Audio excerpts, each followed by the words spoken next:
Good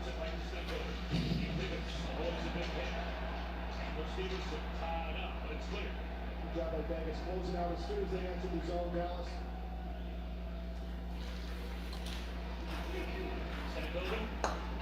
The trailer Johnson. Lays it to the corner. Taking races. Tries to control. Back to the point he's in. Taking the power play set up. Back over. Good shot. Save. Thompson. Two Thompson's left in the corner of the net. He's tied up. Goes back up to 18.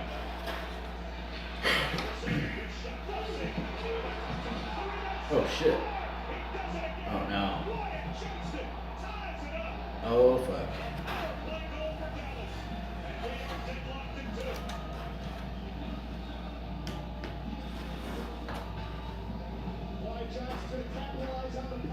Deep rough. Down. Thompson doesn't know where this is. It hits him in the collarbone, and now he's swimming a little bit. Duchesne does a good job just getting that puck back to the front of the net. Wyatt Johnston is sitting there, waiting for that puck to come out. He doesn't get it. He stays out. He waits for that puck to pop out. Duchesne pops it out. He carries it. That's his third of the playoffs. Wyatt Johnston with a huge goal for Dallas. 2-2.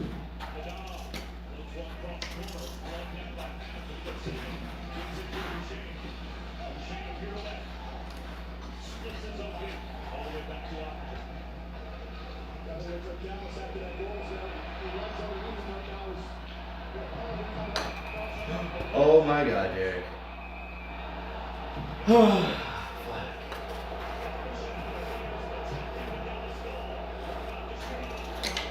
Brutal.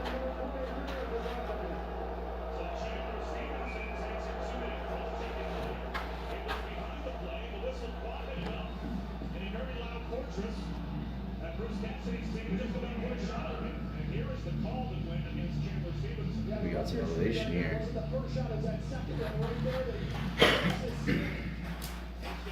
The draw. Irish one towards the net. That was blocked before it got through the Tarantula. With plenty of time to shoot at the length of the ice. That was 1-2 on the power play tonight. And we're 2 for 7 in the series. Big hits across the net. Bounces it along the shot. Retrieves. Got it back to Hastings. Pavelski. Oh boy.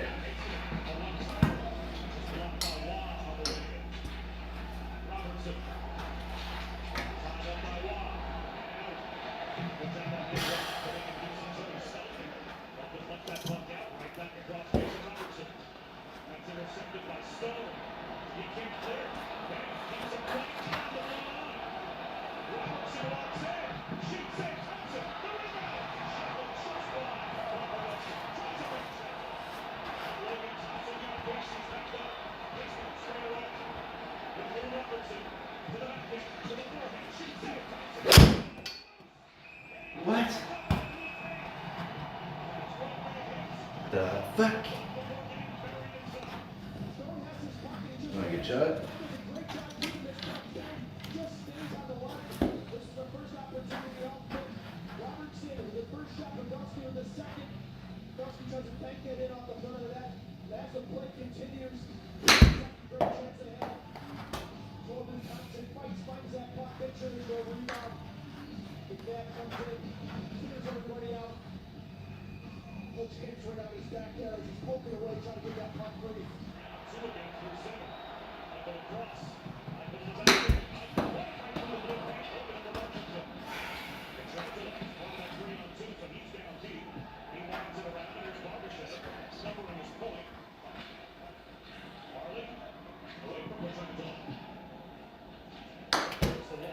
Come on, Derek. Oh, shit.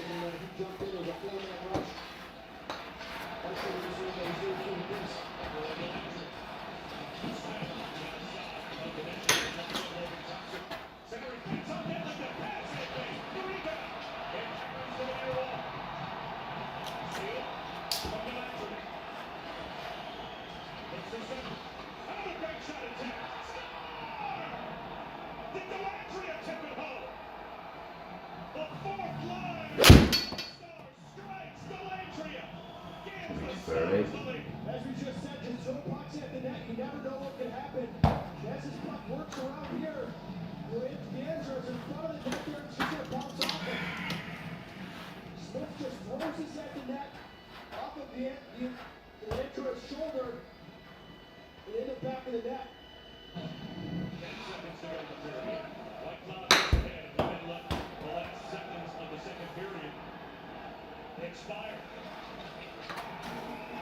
So it will be a one-goal lead for the Dallas Stars, trying to make 4 consecutive wins for the road teams.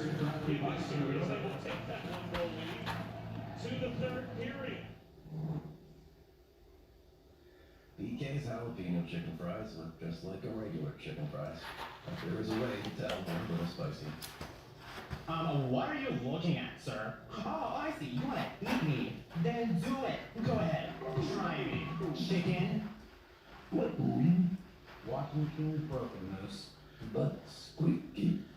When life doesn't go to plan, Clear Score can help with personalized loans and credit cards. Download for free now. Clear Score, best friend for your finances. Stop by Midas today to buy 3 tires and get the 4th free. Shop now and pay over time, so you can embrace every season, every climate, and every road with confidence. Buy 3 tires, get 1 free. Shop tires at Midas.com. Here we are in Canada, where Canada's about to celebrate our talent, our people. This moment is changing your life forever. I promise you.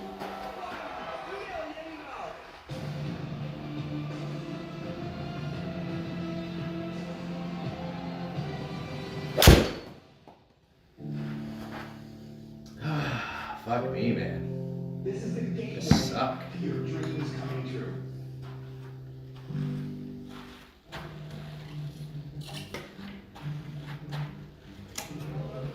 When your back hurts, life hurts. Roback's dual action formula relieves pain and relaxes tight muscles.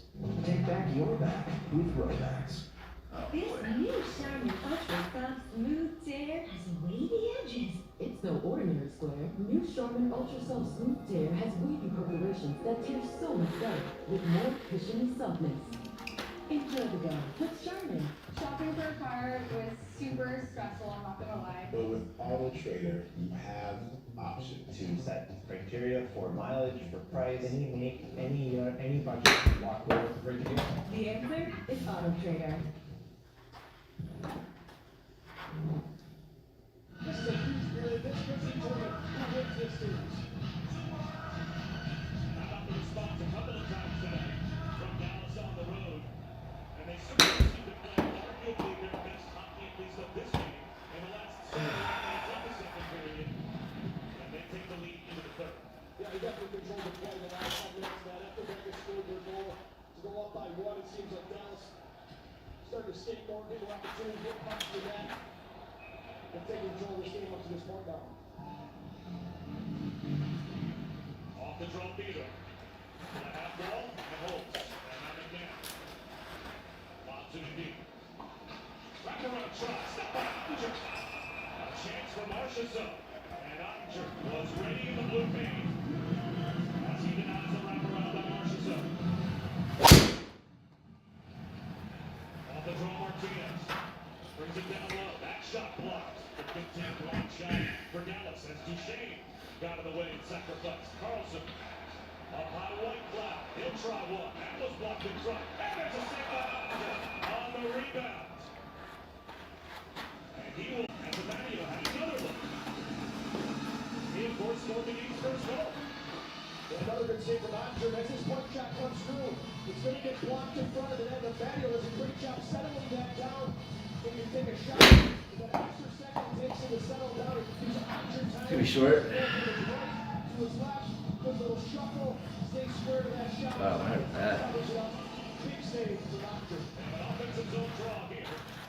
Pavelski trying to win it. Losing his skates. Gets it free. Oh, no. Oh, that's the best chance so far. Rope hits. One on Logan Thompson.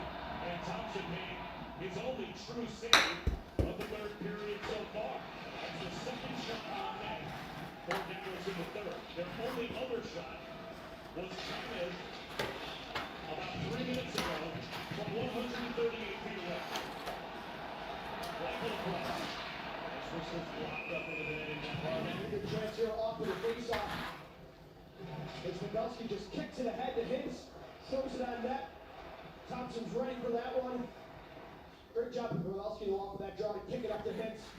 Breaking it down, not on the goal.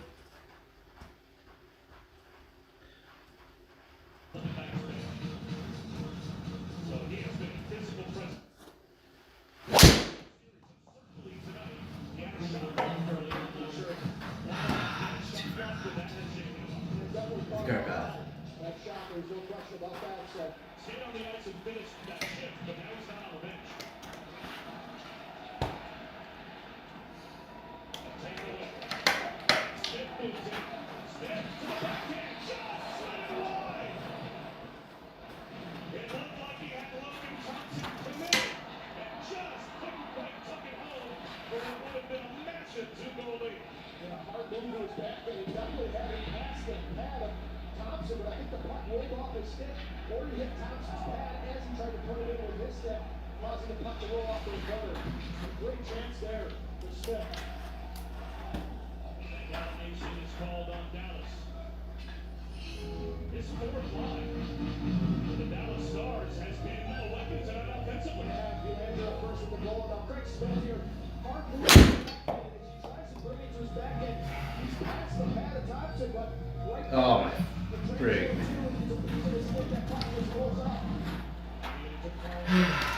So bad.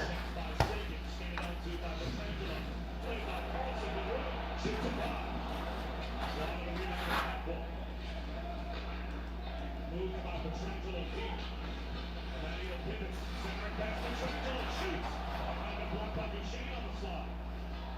Another one-timer. Hannafin, that was blocked. Duchesne on the shooting lane. So many block shots both ways tonight.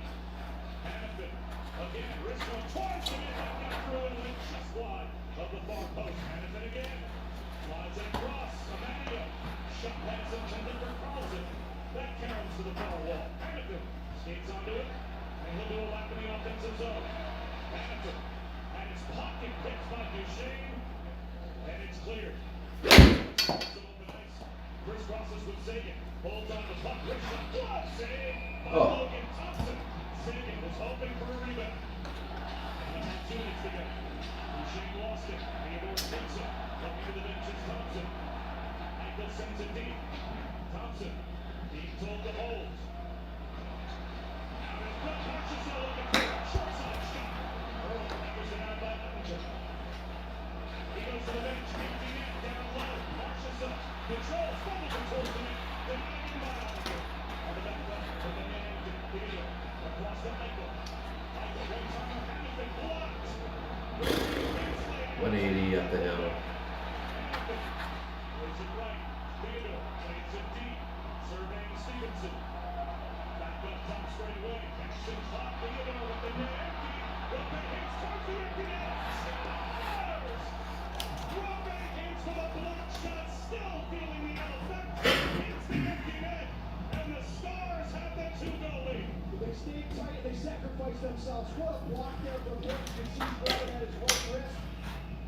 Then it was fumble a little bit from Theodore. Pavelski jumps at it. As soon as he saw that loose puck, he jumped at it. Hintz grabs it. Seals the deal. 4-2, Dallas. And now Stevenson. Across the line. Ah.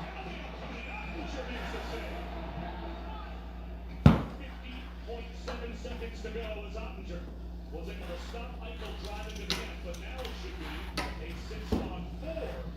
22 yards. Straight away Hannafin. Hannafin, wrist shot to the hot glass. Caught by Snow. Thompson puck between the circles.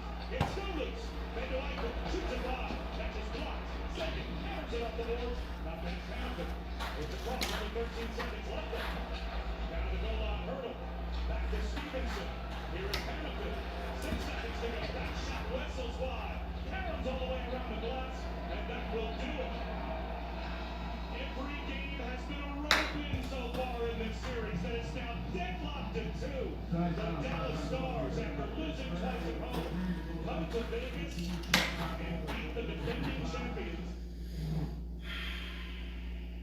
Avalanche Jets Game 5 Forward. on Sportsnet West.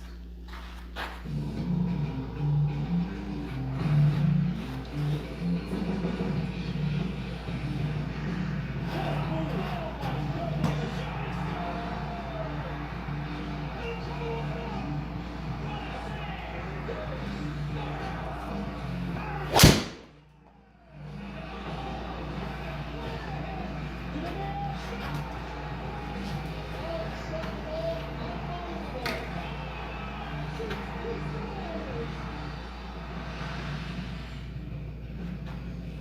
everybody, and welcome into NHL Now, presented by NHL Sense Arena, a new reality of hockey practice. Along with Corey Schneider and Mike Rupp, I'm Catherine Tappan. Happy to be with you on this lovely Tuesday of playoff hockey, gentlemen, and good to be back with you guys. Yeah, you had an exciting weekend. Yeah. A little bit of An exciting game on Sunday. I'm excited we get to talk to Chris Mason about it. But yes, games 3 and 4, did those down in Nashville. Great city to be in. Unbelievable atmosphere, as you guys know. At Bridgestone Arena. The fans, it's unreal. Some say too far. atmosphere. It is, and I chant sometimes, like, That's right, close that's to what I that thought, atmosphere, yeah. but, a little Oh. bit of singing the national anthem. Come on, give me a fire. The Stars come out, but unfortunately, it was the Stars for Vancouver for that hometown crowd that had to deal with that loss on Sunday. We got a big game tonight. We'll talk about it in a moment, but yeah, deflating loss for the Preds there in Game 4. Let's lead things off, guys, with our very best. We've seen Ben, by the way. You've been on the beach looking like that. At least he's always on the beach. He is. He's working the phones on the beach. Yes, that's At least, yeah. breaking news. Speaking of the beach, the Florida Panthers become the second team to punch their ticket to round 2 with a tremendous third period effort in their 6-1 win over the Lightning last night. Carter Verhaeghe and Alexander Barkov each had 2 goals and an assist for the Panthers. Come on, go left. The Bees lead that series 3-1 with Game 5 tonight. We'll talk about that in a moment, but first, that is the end of the season for the Tampa Bay Lightning. And in addition, it's the Panthers advancing on, and this is a dominating team all season long. Shows that again in the postseason as well with this effort. Yeah, you know what? We've been speaking about it yesterday. It's crazy how many teams I feel like kind of flipped that switch for the playoffs to start because the Florida Panthers were the team to beat for me all season long in the East. And then it was like the last number of weeks, I was like, yeah, it kind of feels like they trailed off a little bit, seemed a little vulnerable. I thought that okay, this might be one for Tampa, and this could be a great 7-game series. Yeah. And then all of a sudden they got going back to the hard forecheck, a little bit of a throwback team, old school. And I think last night's game they closed it out, man. They were a handful for the Tampa Bay Lightning. We talked about it a lot yesterday, how the heart of a champion beating a team that has championship DNA in Tampa Bay, and I thought Florida was up to the challenge. They controlled the series. They were in charge the entire time, and we mentioned to the call that there was an old saying that I learned as a young player: you want to go through the front door, you want to knock the front door down again, and you don't want to sneak in the back door. And I think Florida did that. They didn't let Tampa linger around and eke one out in Game 7 and just slip by. They said, you know what, we're not going to let you get back to Game 6 in Tampa. We're going to beat you guys tonight. And I thought, there were the 2 goal calls, but overall, I thought they made no doubt. They added to their lead. They didn't let Tampa hang around and get a cheap one. It was, once they got to 3-4-1, like, all right, this series is over. So I give I give Florida a lot of credit for burying the Tampa Bay Lightning, who again are not an easy out for anybody. Right. And they lean heavily on Bobrovsky in that game as well. But one interesting goal that you wanted to talk about, Rupper, right? Was it the Stenlund goal or the... Stenlund, the fourth goal, but they had some depth performances throughout this series as well, and that's what makes them dangerous. And they've got lines that will work hard. I mean, the fourth line was a factor early on, but this is one here. Like, look at this move. And it was a recognition because you have a forward playing defense here, and you got to attack them, right? So you had in the offensive zone for Tampa, you had a defenseman sneaking down the wall trying to hold a puck in, and then it's just I love when players notice that. You heard it all the time, guys. In a situation like this, you're skating by, Stenlund skating by Florida's bench. They're probably yelling forward, he's a forward, and he attacks him, feeds Evan Rodriguez. I mean, they were just that was. Probably the knockout punch makes it 4-1 with like 5 minutes left. Maybe it was already prior to that, but I just think they've got all hands on deck. This isn't one line, one guy leading the way. This Panthers team, they're a lot right now. Yeah, they're deep, they're gritty, they're skilled. They got all the elements you need to go on a deep run here. And sometimes that first round matchup, everyone's adrenaline's up, everyone's healthy. You can get surprised. You get popped in the first round. That's why I see a lot of upsets in the first round. And then you kind of get through that first series and settle into the grind of the playoffs. So I think Florida, they're ready to go from the jump, and I think for all those elements you mentioned, the depth, the talent, the mentality, I think they're just a hard team to play against. They're not afraid of anybody, and they can play gritty, they can play rough, and they can do anything. They can play all different styles, and you need to adapt your style throughout the playoffs to match up with every opponent you face. So this is the interesting thing for me, and I don't know if you guys think with it too, because last year with their run to the finals, right? So they go through Boston round 1, Toronto round 2, Carolina round 3 to get to the finals, right? and we know it's by then. But that last year kind of made, the prior year they were the President's Trophy winning team, but last year's the year that defined them. Like this is how we're gonna do it. This is what it's gonna look like. And we haven't had that matchup since they found themselves to the Tampa Bay Lightning, who own the state. Yeah. They've been the team, and that was the team that the Panthers wanted to be this whole time. This is the first matchup in the playoffs where you're like, now they know who they are.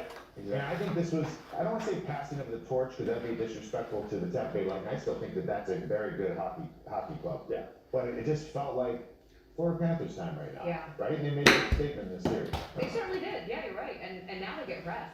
Now they can recharge the batteries, bandage up any bruises or anybody dealing with some injuries, which we know everybody is at this time of year, and then they'll face their next opponent, the Bruins or the Leafs. So a lot of advantages going in favor of Florida, but they've earned it. They played hard in this series. Now they earn the rest, and it'll be interesting to see what they do with that.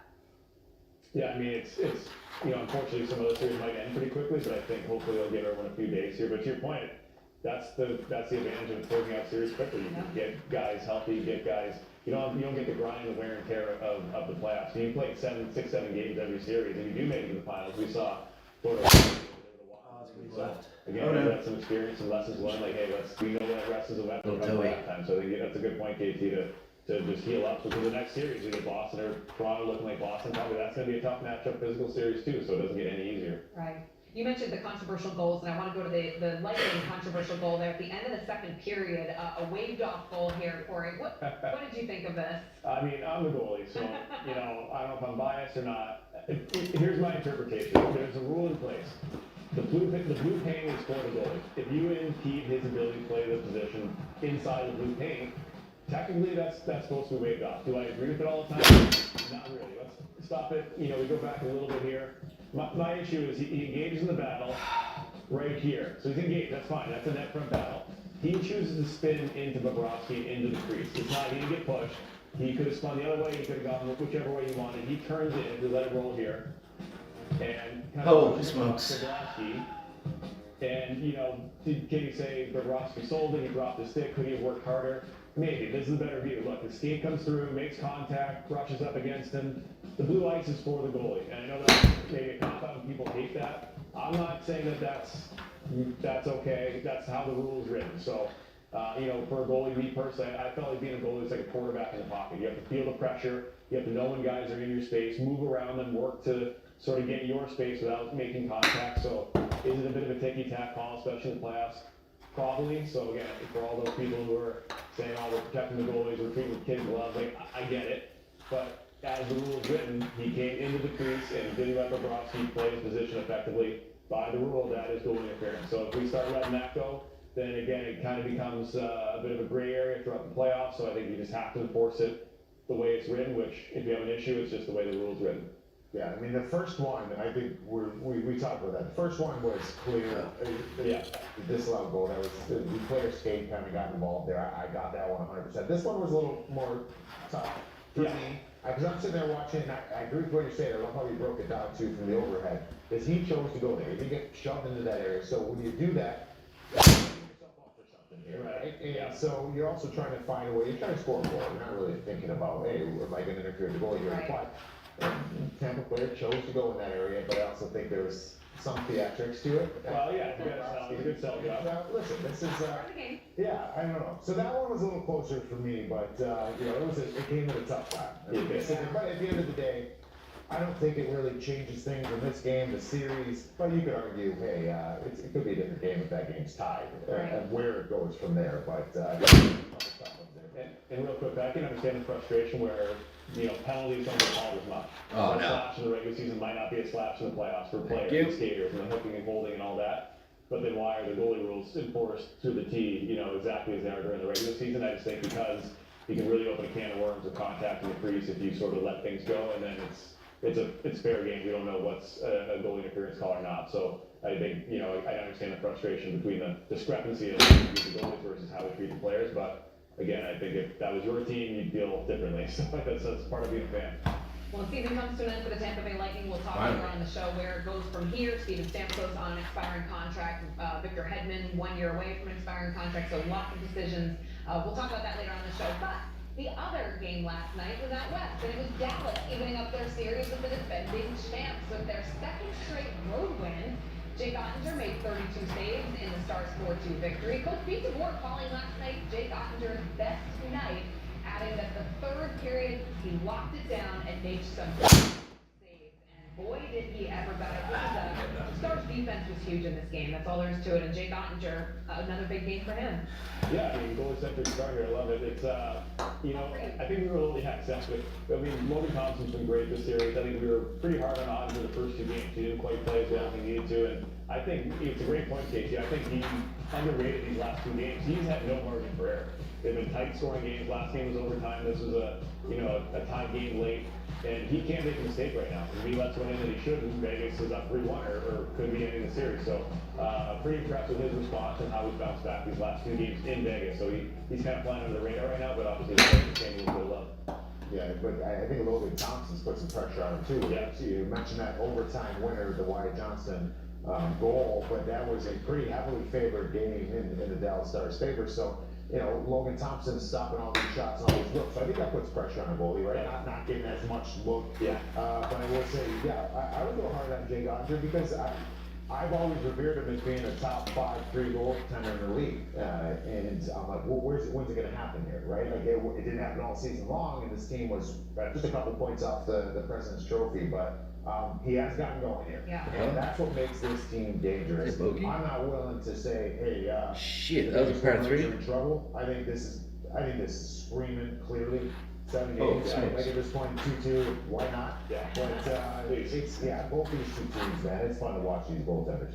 Speaking of the goaltenders, Logan Thompson, what exactly is Dallas seeing or maybe targeting against him that they're having the success? Yeah, so before we get to the video here, like I remember thinking back in 2003, Stanley Cup Finals, and I was in New Jersey and we were going up against the Anaheim Ducks, and J.S. Giguere ended up winning the Conn Smythe. I still think Marty should have won it, but he wins the Conn Smythe that year.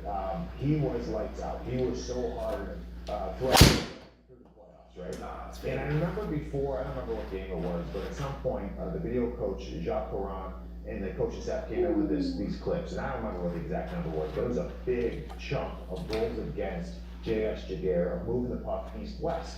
And it was basically because he was so big, took up so much of the net. It was in our heads where it was like, any east-west movement, you got an empty net. And by just seeing the visual of it, we started doing those things. I think Patty Eliash got one of those situations in the next game, and then it started being like, all right, we can figure this guy out a little bit. And I think something's happening here because Logan Thompson has been great. I don't want this to come he's not been So good. far, right? But he has been a little bit, it looks like he's targeting short side upstairs. And we talked about the reverse VH, and this gets in video here. Wyatt Johnson, that's how the game ended, right? This is the OT winner. And Johnson, heck of a shot. I'm not taking anything away from Wyatt. But there's that look. And then I started looking at this in the last game. You're seeing more and more of it. So that's just take a look at these clips where everything just kind of seemed like you're targeting that short side. That one doesn't get up high enough. But you can see Logan very low in that situation. He drops down to that knee. He's got his paddle down to the ice, and it's opening up room up there, and you just keep seeing them going after it. And look at this one. I mean, that's an incredibly lucky shot. Let's just say that. But it's from the goal line. It's off the goal line. Zadanoff turns around, shoots it between Martinez's legs, off the ear of Logan Thompson. And then here's another one here where I think this is the Delandria goal. I think they're trying to go short side upstairs there too. It's a missed shot. We're going to take a look. This goes off the Landria, so it doesn't go short side. But you can see Logan Thompson's trying to cover there. He's more upright. But this is clearly, for me, an area of vulnerability they're seeing in Logan Thompson. And I'm going to keep watching as this goes on because, I don't love that to begin with for goaltenders, getting that out. Because as a player in that bad angle, that's your only option. And it looks to me like they're going up there for Logan Thompson. Yeah, I mean, your story about when you played in J.S. Giguere is a great reference point because we talked about during the regular season when you play 82 games, you don't really have time to deep dive into every goalie. You get a sheet that your goalie coach writes up that says struggles on rebounds, quick pads, whatever. You sort of look at it and say, all right, I played this guy before. I'm going to look for it, but there's not enough time. You only get a couple looks in the game. When you have a 7-game series potentially against the guy, you can really start to poke holes in that. You say, oh, his left hand's weak, or he struggles moving to his left, or he gives up that short side. So I think playoffs is when you really see goalies not get exposed, but they're going to poke at your weaknesses and test you and see if you can make the adjustments. And to your point, Rupper, I mean, I could do a whole what's your beef segment on the reverse VA. Even, the second goal, I think, with the lefty who scored from the goal line, there's no need to drop when the guy's in the corner. He's literally in the corner of the goal line. Why are you dropping? For me, it's a goal. 738-yard hole. He's not a threat. To me, it's unnecessary. The guys are going down way too early. And I'm not saying that the RVH isn't useful. There's definitely great situations for it, and guys are really good at it now. But there are certain situations where you're just going down to go down, and you're giving up your advantage. Because my advantage as a goalie was waiting for him. If I make the first move and show him what I'm doing, now they have the advantage and they can pick it apart. It's funny too, because when we nitpick, and that's what the teams are going to do in the series too, right? You're going to pick apart every little thing. You want to try to find any edge you can find. And Logan Thompson's story is incredible. Yeah, again, the relationship with Kevin McCrimmon and how he came about and got his opportunity. He's been great. He has been the best goalie I think in the playoffs so far. He's been lights out. But when you watch him play, he's very hunched over. Like, I see him like he's very down. More so in the regular season? No, I just think in general, when you watch him play, you just see, I see that. Yeah. And Hope I can get over there when with I see 7. that, I'm going to forget everything else, I'm going to shoot the puck. But when you see the net. And some of those situations where you're seeing those bad angle shots, like the Daniel goes up. So he's from the goal line in the corner. And here's my point. I've thrown pucks from there. Everybody throws pucks from bad angles. But if you're throwing it in there to generate offense, you're throwing it low. Just let it rattle around, bounce off some skates, get in there, people crash the net. If you're in the corner and you're going upstairs, you're only going to score goals. And you're only doing that because you think you got a chance. And so that's my point. And so it's something here. Logan Thompson looks like he's trying to make the corrections on the one. He gets up on the corner, but the Dallas Stars got 4 goals, I think, in the series now. Man, it sucks. Upstairs. And we'll see if roll for it. tighten that up. And as a goalie, you don't want to overcompensate. Now it's in your head that, oh, they're targeting here. Now I really have to lean into this, and all of a sudden it opens up other things. Or like you said, now we can throw it off feet back door because he's overcommitting that short side. So it is a bit of a mind game. It's that mental warfare we talk about, where you make adjustments and we got to counter adjust. So go to the bunker again. I hope for Logan Thompson, he sticks to his game because he is playing so well that he doesn't overcorrect and try to really take that away. That takes him out of position for this. If the Dallas Stars really weren't doing this, Rupper just exposed that. So Then again, watching is definitely in his head. Work. He's a Spin. I love Logan Thompson. He's a gamer. He's a competitor. And but it's just something I saw in this last game. We'll see if it continues. Also, what you saw were some big hits in this one. Starting to get pretty physical between these two teams. I got up off my feet because I was like, oh, you're running over Steak? You're running over Steak coming? Watch as McNabb hits him. And this is captain stuff right here. James Benton, a second later, comes in and just lights up McNabb. This play about when the feet come up, that's a good sign. That's when you're ready to go. Let's go. Feet come above his head. So this is big boy hockey. Yeah, I love that stuff. That's playoff hockey all over. Great series out west. All right, time to get you caught up now with the news of the day with our Daily Rush.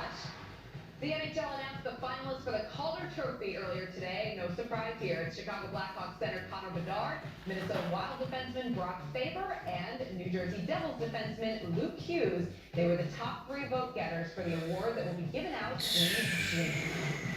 The Islanders' Matt Martin will not play in Game 5 against the Hurricanes tonight due to a lower body injury. This will be the 2nd straight game that Martin has missed.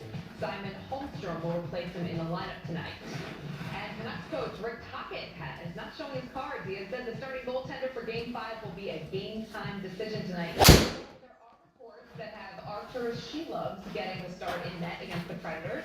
It would be the 2nd straight start for the 6'4" Latvian after he picked up the win on Sunday in Nashville. Casey DeSmith sat out that game due to a minor injury, but was seen working out with the coaches at Morning State earlier today. So, And huge news for tonight's Leafs-Bruins matchup. According to The Athletic, Austin Matthews is unlikely to be available for Game 5 tonight in Boston.